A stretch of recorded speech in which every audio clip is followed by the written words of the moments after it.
निळोणा धरणाजवळील विहिरीत युवकाचा बुडून मृत्यू, 5 मित्रांपैकी एका तरुणाची विहिरीत उडी घेतल्यानंतर दुर्दैवी घटना। यवतमाळ शहरातील चमेडिया लेआउट येथील 19 वर्षीय युवक मोनिस शाह रफिक शाह याचा निळोणा धरण परिसरातील विहिरीत बुडून दुर्दैवी मृत्यू झाल्याची हृदयद्रावक घटना रविवारी दुपारी घडली आहे। मोनिस आणि त्याचे 4 मित्र रविवारी सुट्टीचा दिवस असल्यामुळे पोहण्यासाठी निळोणा धरण परिसरातील वृद्धाश्रम मागील विहिरीजवळ गेले होते। ही विहीर बरबडा गावाला पाणी पुरवठा करण्यासाठी बांधण्यात आली आहे। मुसेफ याने सर्वात पहिले विहिरीत उडी घेतली, मात्र तो बराच वेळ बाहेर न आल्याने बाकीच्या मित्रांनी घाबरून आरडाओरडा केली। स्थानिक नागरिकांना बोलावण्यात आले आणि तात्काळ मदत कार्य सुरू करण्यात आले। घटनेची माहिती कुटुंबियांनाही देण्यात आली। फायर ब्रिगेड घटनास्थळी दाखल झाले असून विहिरीत मोठ्या प्रमाणावर गाळ साचलेला असल्याने शोधकार्यास अडथळा येत आहे। मृतदेह मोठ्या प्रयत्नाने सापडला आहे।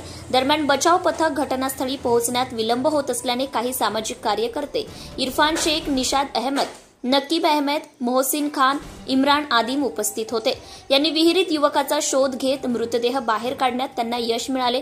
या घटनेमुळे शाह कुटुंबियांवर दुःखाचा डोंगर कोसळला असून परिसरात हळहळ व्यक्त केली जात आहे। अशा घटनेत स्थानिक प्रशासनाकडून जलद शोध व मदत कार्य व्हावे अशी मागणी नागरिकांकडून करण्यात आली आहे। Subscribe now and press the bell icon. Never miss an update.